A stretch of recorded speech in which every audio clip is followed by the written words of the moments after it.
दोस्तों, पाक कुरान में जिन्नात और इंसानों के बारे में बखूबी फरमाया गया है कि अल्लाह ने इंसानों की तरह ही जिन्नातों को बनाया है। इंसान और जिन्नातों के बीच अमन और शांति बनी रहे, इसके लिए अल्लाह ने दोनों को अलग-अलग दुनियाएं बख्शी हैं।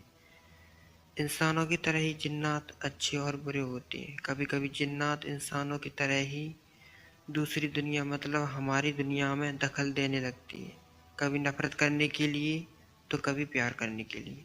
आज की एक सच्ची कहानी में मैं आपको एक ऐसे जिन की कहानी बताऊंगा जो एक हज यात्री की बीवी के हुस्न का कायल हो गया था। इस कहानी का जिक्र एक प्रसिद्ध मुस्लिम विधिवेत्ता ने अपनी किताब में किया था कि कैसे एक हज यात्री को यात्रा के दौरान इब्न तमिया नाम के जिन्न के साये से अपनी बीवी को आज़ाद कराने के लिए कितनी दिक्कतों का सामना करना पड़ा था। यह बात बहुत पहले की है। मिस्र में एक दिन एक आदमी अपनी बीवी को एक इस्लामी ओझा, जिसे राकी कहते हैं, के पास ले जाता है। उसका मानना था कि उसकी पत्नी एक शैतानी जिन्न के कब्जे में है, क्योंकि वह बहुत अजीब व्यवहार कर रही थी। राकी ने उस व्यक्ति से उसकी पत्नी के बारे में पूछताछ की तो उसने कहा कि वह बहुत ही अग्रेसिव और गुस्से में थी और वह उसे अपने पास नहीं जाने दे रही थी। उसके लिए उसकी पत्नी का यह व्यवहार काफ़ी अनुचित था, इसलिए उसने उसे ओझा के पास लाने का फैसला किया। ओझा ने महिला के ऊपर कुरान की पवित्र आयतों को पढ़ना शुरू कर दिया और यह पता लगाने की कोशिश करने लगा कि उस महिला पर वास्तव में जिन्न का साया है या फिर वो खुद पर जिन्न होने का दिखावा कर रही है। सेशन के दौरान राकी ने पाया कि वास्तव में महिला आत्मा से ग्रस्त थी। उसने जिन्न से पूछा कि उसने महिला के शरीर में प्रवेश क्यों किया और क्या उसे वहां रहने का कोई अधिकार है।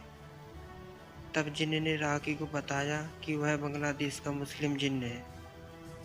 उसने हज करने के लिए सऊदी अरब जाने का फैसला किया और वहां पहुंचने के लिए उसने ढाका शहर में एक तीर्थयात्री के शरीर में प्रवेश किया।